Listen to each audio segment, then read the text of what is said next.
এই ভোট রাজনীতি, সেখানে ধর্মের মাধ্যমে ভোট, মানুষের জনগণের বিরুদ্ধে যে আইন, মানুষকে শোষণ করার আইন, সেই সস্তা রাজনীতিতে এগুলো চলতেই থাকবে। দিলীপ ঘোষ কখনো বলবেন ওখানে গরুর ঘুঁটেতে সোনা পাওয়া যায়। এই যে আপ যে গ্রেপ্তার হয়েছে, এটাও একটা নাটক। লোকসভায় সমস্ত দল প্রার্থীও দিয়ে দিয়েছে, কিন্তু বিজেপি এখনো অবধি প্রার্থী দেয়নি। কেন?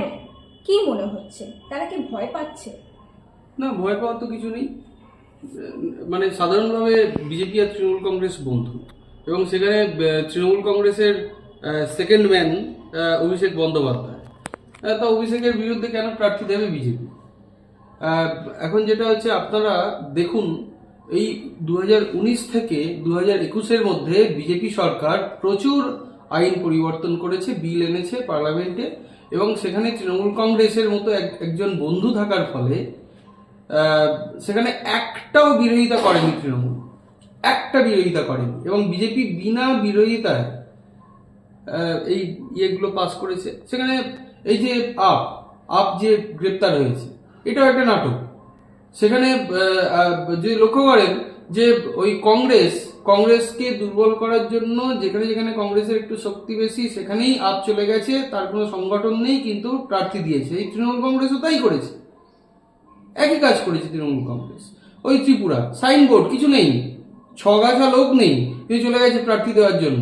কারণ কি? কারণ ওখানে সিপিআইএমকে দুর্বল করতে হবে এবং ওখানে বিজেপিকে জেতাতে হবে। গোয়া, সেখানেও দৌড়েছে, কোথায় যায়নি তৃণমূল কংগ্রেস, এবং আপও তাই করেছে। আইমিন, ওই যে আইমিন ওইসির যে দল, তারা ওই একই কাজ করে। এবং সেখানে এই যে আজকে কেজরিওয়ালকে যে গ্রেপ্তার করেছে, এই গ্রেপ্তার করাটা জাস্ট একটা নাটক, আর কিছু না। হ্যাঁ, ঠিক একে প্রচন্ড চাপ ছিল, এবং দুর্নীতি যদি আকাট্য হয়ে দাঁড়ায় একদম প্রমাণ, তখন করতে হয়। কিন্তু যাই হোক, সেখানে একটা নাটক আছে। ঠিক একই রকমভাবে তৃণমূল কংগ্রেসকে যদি দেখেন, তৃণমূল কংগ্রেসের বিরুদ্ধে বিজেপি ততটাই নেবে, তারা স্টেপ নেবে, যতটা স্টেপ না নিলে নয়, আর কিছু নয়। এবং সেখানে ভাইপোকে বাঁচাতে হবে, সেই জন্যই এই কাজটা করেছে। এবার তার প্রার্থী দেয়নি বা ভবিষ্যতে দেবেও না। আজকে যদি দেখি ওই যে ওই দলটা, ওই সিদ্দিকির দল সরে গেল, নিশ্চয়ই কোথাও কোনো একটা আন্ডারস্ট্যান্ডিং হয়েছে, সরে গেছে, নাহলে এত আস্ফালন করার পর কেন প্রার্থী দিল না? যাক, তা এখন যেটা হচ্ছে, দেখুন 2019 সালে সিএএ পাস করলো। আপনাকে নিজেকে বলতে হবে যে আমি বহিরাগত। এখন এই দেশ স্বাধীন হওয়ার পরেও বহু মানুষ আছে, তাদের কোনো রকম তাদের কোনো ডকুমেন্টস নেই, কাগজপত্র নেই, আর্থিকভাবে পিছিয়ে পড়া মানুষ, এডুকেশন পায়নি। সেই সব মানুষরা, তাদের অনেক কিছুই নেই, তারা প্রমাণ করতে পারবে না তারা দেশের নাগরিক, পারবে না। এবং সেই সময় যখন এইসব বিলগুলো পাস হয়েছে, তখন মমতা বন্দ্যোপাধ্যায়ের দল পার্লামেন্টে একদম চুপ ছিল, কোনো বিরোধিতা করেনি। তাহলে তার দলের সেকেন্ড ম্যান, তাকে বাঁচাবার জন্য কেন ওখানে প্রার্থী দেবে? তাই দেয়নি। আজকে বলছি, এই যে শ্রম আইন, আজকে তো আপনারা তো মিডিয়াতে কাজ করেন, মিডিয়াতে বহু মানুষ কাজ করে, তারাও কিন্তু কোনো না কোনো সমস্যাতেই তারা চাকরি করেন, এবং এদেরও কিন্তু ভবিষ্যৎ খুব অন্ধকার। কারণ যে কোনো সময়, যে কোনো মানে উইদাউট নোটিশ কোম্পানির মালিক স্যাক করতে পারে, মানে কাজ থেকে ছাঁটাই করে দিতে পারে। শ্রমিকরা 100 জন শ্রমিক যে সংস্থায় নেই, সেই সংস্থাতে ইউনিয়ন করা যাবে না। এবং হচ্ছে গিয়ে শ্রমিকদের বিরুদ্ধে এই হচ্ছে শ্রম কোড, এটা যখন পাস হয়েছিল, মমতা বন্দ্যোপাধ্যায়ের দল কোনো রকম আন্দোলন করেছিল, ওখানে কোনো প্রোটেস্ট করেছিল? প্রোটেস্ট তো করবে, প্রোটেস্ট করেনি, এবং এইসব আইনগুলো পাস হয়ে গেছে। আজকে যদি দেখেন যে মালিক নিজেই ইন্সপেকশন করতে পারে, মালিক নিজেই হচ্ছে গিয়ে বলতে পারে, হ্যাঁ আমার এখানে সমস্ত রকম সুরক্ষা আমার ইয়েতে সবকিছু ঠিক আছে। ইভেন এমনই হয়েছে 50% টাকা, আপনাকে যদি 10,000 টাকা কেউ মাইনে দেয়, তার 50% টাকা মালিক পিএফ এ রাখতে পারে, এমন সব আইন করা হয়েছে। তাহলে শ্রমিক খাবে কি? মিনিমাম ওয়েজ 175 না 165 টাকা, এই মুহূর্তে মনে পড়ছে না, এই টাকাতে শ্রমিক কি করবে? 175 টাকাও যদি হয়, শ্রমিক কি করবে এই টাকাতে? এই সব মানে মানুষের, জনগণের বিরুদ্ধে যে আইন, মানুষকে শোষণ করার আইন। আচ্ছা বলুন তো, 175 টাকায় কিছু হয়? সেই শ্রমিক কি করবে, কি খাবে, সে কি ট্রিটমেন্ট করবে, পরিবারের কি তার এডুকেশনের জন্য খরচা করবে? তাহলে এই যে জনবিরোধী আইনগুলো যখন পাস হয়েছিল তখন মমতা বন্দ্যোপাধ্যায়ের দল চোখ বুজে বসেছিল। এখন প্রচুর আইন পাস হয়েছে, বলতে গেলে 2 ঘন্টা লাগবে, তখন চুপ করে বসেছিল। তাহলে কি ন্যাচারালি এরা হচ্ছে বন্ধু।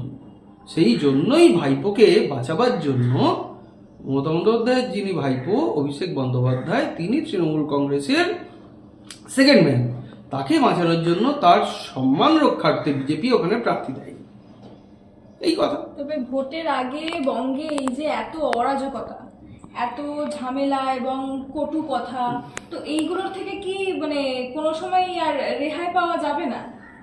আচ্ছা, কিভাবে কি রেহাই পাবেন? এই রাজনৈতিক ইয়েতে এই যে হচ্ছে চলছে, এই যে কটু কথা চলছে, তিতলি চলছে, এইগুলো তো ওরা সস্তা রাজনীতি করে। সেই সস্তা রাজনীতিতে এগুলো চলতেই থাকবে।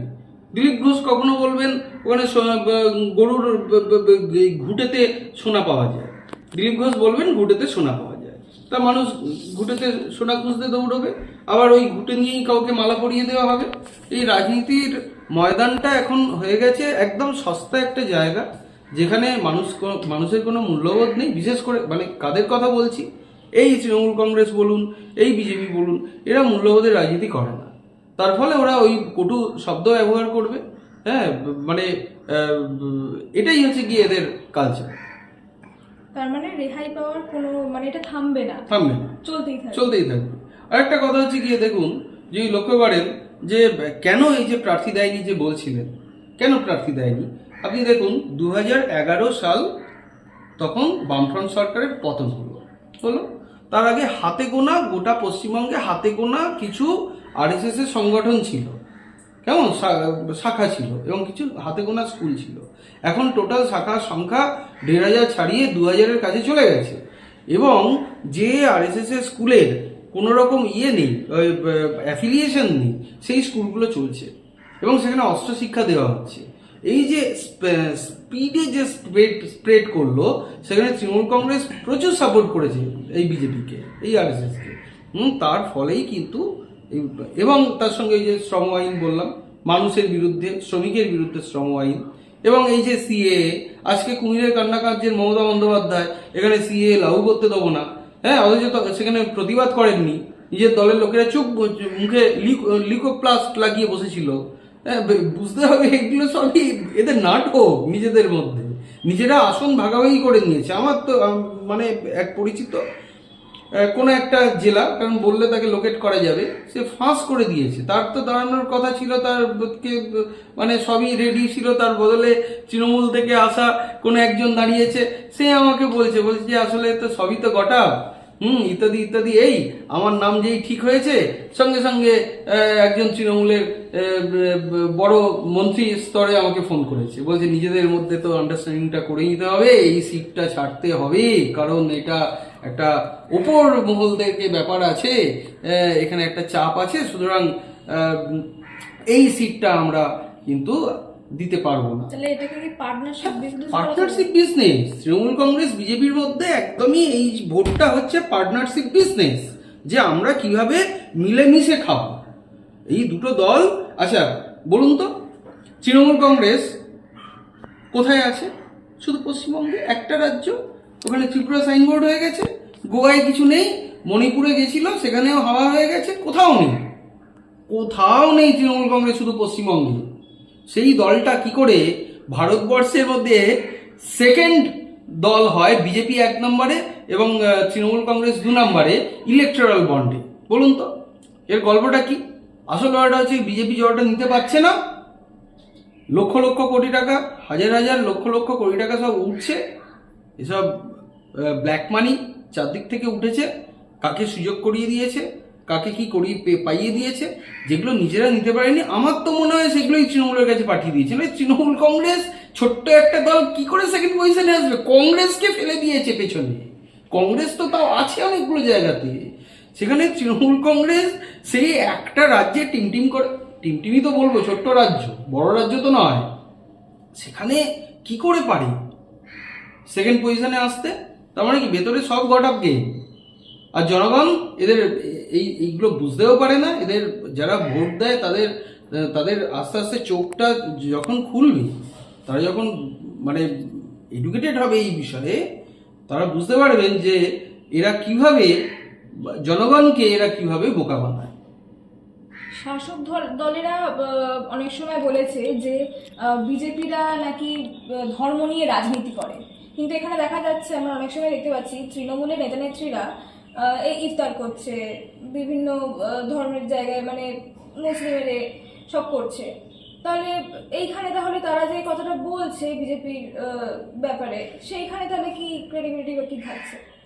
আচ্ছা, একটাই তো প্রথমেই তো বললাম যে তৃণমূল কংগ্রেস এবং বিজেপি এরা দুজনেই হচ্ছে এক পথের পথিক।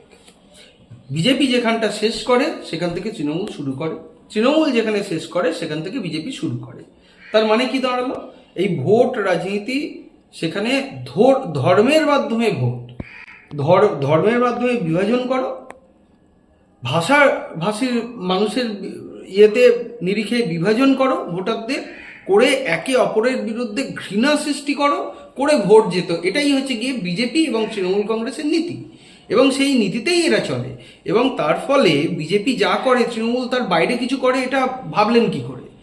আজকে বলুন না যে এখানে নবান্নে বসে মাননীয়া বললেন যে আরএসএস কে আমি খুব খারাপ মনে করি না। এগুলো বুঝুন, এগুলো কিন্তু খুব সিগনিফিকেন্ট। ওখানে দিল্লিতে আরএসএস এর একটা প্রোগ্রামে মাননীয়া গিয়ে কি করেছিলেন, তখন বাম জামানা, গিয়ে সেখানে পাঞ্চজন্যের সম্পাদক হাজির, এই মোহন ভাগবত হাজির, জর্জ ফার্নান্ডেজ ছিলেন, তিনি হাজির ছিলেন, এরা সব আরএসএস এর বড় লিডার। সেখানে দাঁড়িয়ে বলছেন যে বাম সরকারকে ফেলতে হবে এবং ফেলার জন্য আমার আরএসএস এর সহযোগিতা দরকার। ক্লিয়ার? তাহলে এইটা বলার পর কি হলো? সিঙ্গুরের আন্দোলন হলো। ওখানে সিঙ্গুরে উনি যে মাচা বেঁধেছিলেন, সেই মাচাতে মোটামুটি সবাই হাজির ছিলেন। বিজেপি পুরো একদম সর্বশক্তি দিয়ে ঝাঁপিয়ে পড়েছিল, বাইরের স্টেট থেকে লোকজন হাজির ছিল। জর্জ ফার্নান্ডেজকে দেখেছি ওই ইয়েতে। এখন লকেট চট্টোপাধ্যায় তৃণমূল থেকে বিজেপিতে গেছেন।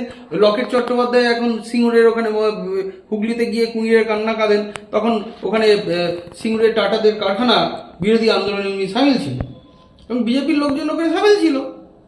তাহলে কি দাঁড়ালো? যে এটা দেখা যাচ্ছে যে আরএসএস এর সঙ্গে তৃণমূলের একটা টাই আপ আছে। আজকে নয়, এই বাম সরকারকে ফেলার পেছনে আরএসএস এর সঙ্গে তৃণমূলের টাই আপ ছিল। এই টাই আপটা আছে, ছিল, এবং ওই ধর্মের তাস ওরাও দেয়, বিজেপিও দেয়, এরাও দেয়। এরা সূক্ষ্মভাবে দেয়, ওরা স্থূলভাবে দেয় যেটা প্রকট হয়ে যায় বিজেপির, আর এরা সূক্ষ্মভাবে যেটাকে নিয়ে খেলে। এই তো কথা। তবে এই যে বলছেন যেটা পার্টনারশিপ বিজনেস, কিন্তু সিট তো একটাই, জিতবে একজন। ঠিক হয়ে আছে তো, যে আমি এখানে দুর্বল হয়েছি, আমার এই চারদিকে চুরি টুরি হেনা তেনা সেগুলো সব প্রকট হয়ে গেছে। তার জন্য এই কেন্দ্রীয় এজেন্সি তারা ইয়ে নিচ্ছে এবং স্টেপ নিতে বাধ্য হচ্ছে। কিছু আমার লোকজন গ্রেপ্তার হয়েছে, আমার সব জায়গাতে ফেস ভ্যালু লস হয়েছে। আচ্ছা বলুন তো, যদি মনে করুন এই পার্থ চট্টোপাধ্যায় যেন গ্রেপ্তার হতো, গ্রেপ্তার করে আমার তো মনে হয় সেফ প্যাসেজ দেওয়া হয়েছে। প্রথম কথা, গ্রেপ্তার যদি না হতো, এখানে তো মানে গণ অভ্যুত্থান হতো পশ্চিমবঙ্গে। যেভাবে মানুষের টাকা নিয়েছে তারা চাকরি পায়নি, গণ অভ্যুত্থান হতো। এরা বেঁচে গেছে, এখন সব জেলেতে আছে, নয়তো মানুষ মানে আইন নিজের হাতে তুলে নিত। আচ্ছা, এখন যে পরিস্থিতি হয়েছে যে এইভাবে এদেরকে সেফ প্যাসেজটা দেওয়া হয়েছে, তা তৃণমূল কংগ্রেস যেভাবে মানে তাদেরকে বাঁচানোর চেষ্টা চলছে, এই বিজেপি যেভাবে বাঁচিয়েছে সেইভাবেই একই রকমভাবে বাঁচাবে। ওই দিদি আর মোদি ওই একই ব্যক্তি মানে একই রোল এরা প্লে করছেন আর কি। একই ডালেতে বসেছেন, বসে একই রোল এরা প্লে করছেন। আর জনগণ তারা ব্যাপারটা যখন বুঝতে পারবে তখন এই গণ অভ্যুত্থানই হবে। এদের দুজনকেই এই রাজ্য থেকে উৎখাত করবে মানুষ। তবে এটাকে পাশা পাল্টানোর কথা বলা যেতে পারছে না, কিন্তু তবে লোকসভা ভোটে কে বিজয়ী হবে বলে এখনো অবধি ধারণা করা যাচ্ছে? দেখুন, এরা দুজনে নিজেদের মধ্যে খেলা খেলছে। এই বিজেপি এবং এই তৃণমূল কংগ্রেস তারা আসন ভাগাভাগি করে নিয়েছে, আসন ভাগাভাগি হয়ে গেছে। এখন এরা ঠিক দেখবেন ঠিক ভোট এলেই ওই পাকিস্তানের বিরুদ্ধে কিছু কথা ওখানে বিজেপির লোকজন বলতে শুরু করে। মানে আগে কিছু হয় না, যদি সাহায্য করতে হয় আগে করে দাও না। ভোট পাওয়ার পর কেন? ঠিক ভোটের আগে কেন, ঠিক আগে আগেই দেখুন ওখানে শুরু করেছে বলতে ওই এই করতে হবে। আরে ভাই করতে হবে তো, এত বছর তো হয়ে গেল, তুমি আগের বার যখন এলে সাহায্যটা করে দাও না, ঠিক ভোটের আগে জিয়ে রাখছো কেন? কিন্তু এরা করে। যদিও হ্যাঁ, সাহায্য করা মানে আমরা যুদ্ধের বিরুদ্ধে, প্রত্যেকটা মানুষই আমরা চাই যে মানুষ দেশ যুদ্ধে জড়িয়ে পড়া মানে খুবই ডেঞ্জারাস ব্যাপার, মানুষের আর্থিক ক্ষতি হয়। কিন্তু যাই হোক, এই এই যে বলছে ওরা যে অনুপ্রবেশ হচ্ছে ওই পাকিস্তানের ইয়েতে, সেগুলো আটকানোর জন্য বর্ডার সিকিউরিটি ফোর্সকে আরো ওখানে স্ট্রং করতে হবে, এ করতে হবে। সেগুলো না করে তুমি স্কোপ দিচ্ছ, এ করছো, তাই তো বোঝাবে। তুমি বলছো সাহায্য করতে হবে, ওখানে এই ওরা এই করছে, তা তুমি ওইখানে তুমি সাহায্য করে দাও, তা নয়। এইটা ওখানে চলবে। এবং এখানে দেখবেন কি হবে, ওই রামনবমীর মিছিলটা স্ট্রং করা হয়, ইত্যাদি ইত্যাদি হয়। বিজেপিও রামনবমীর মিছিল বার করছে, তো তৃণমূল কংগ্রেসও মিছিল বার করছে, এবং একটা ক্ল্যাশ কোথাও একটা লাগানোর একটা চেষ্টা চলছে, কোথাও একটা চেষ্টা চলছে। এবং এইভাবেই এরা নিজেদের মধ্যে আসনটা ভাগাভাগি করবে ধর্মের ভিত্তিতে, এবং সেগুলো রেডি হয়ে আছে, কোথায় কিভাবে করবে, এই তো কথা। এবং এইভাবেই এরা নিজেদের মধ্যে আন্ডারস্ট্যান্ডিং করে নিয়েছে কোন সিট কাকে কিভাবে সেফ প্যাসেজ এরা দেবে, এই তো কথা। মানে ধর্মকে নিয়ে আমরা আর কতটা নিচে নামতে পারি, এবং আমরা এই কথাগুলো শুধু আলোচনাই করতে পারি, এবং বলা যেতে পারে দর্শক হিসাবে শুধু দেখতে পারি, সত্যিই কি কিছু করতে পারি জানি না। বাকিটা তো বলবে ভোটের রেজাল্ট, কি হবে না হবে। তবে তারপরেও কতটা কি হবে বা এই পার্টনারশিপ বিজনেসটা তখনও থাকবে থাকবে না, সেটা ভোটের পরেই আমরা বুঝতে পারবো। ক্যামেরায় অঞ্জনদের সাথে আমি কৃতাঞ্জলি দে, SS মিডিয়া।